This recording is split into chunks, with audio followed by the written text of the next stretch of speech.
Hi guys, welcome back. It's Dr. D again. This is our third and last video on meniscus tears and treatment.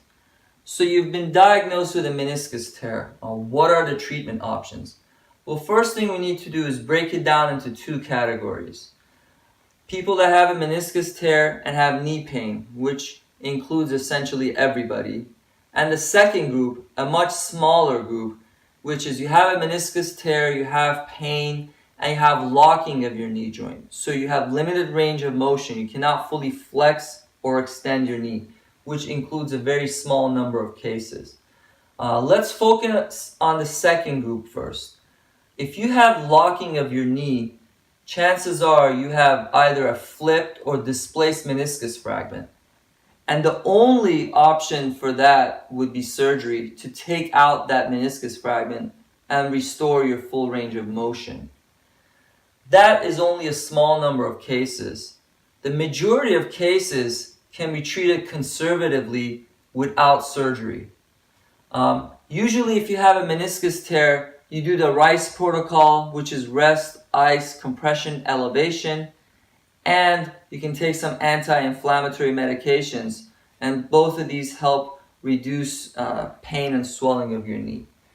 Now, majority of times these two things cannot fully help, and this is where we see a lot of our patients.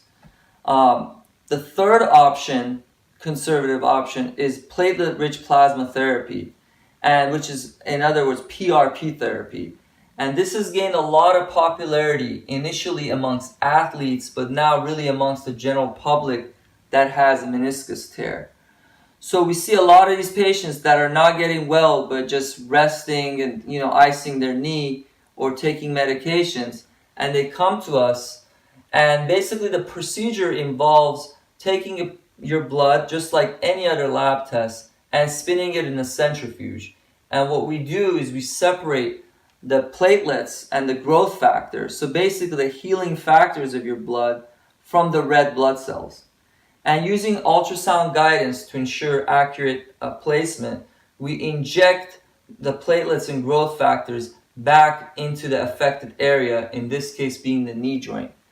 It's a very simple procedure that takes about less than 10 minutes. It's safe. It's your own blood being injected back into your knee joint. And there's almost little to no downtime. You can resume normal activities and tolerate activities by the next day.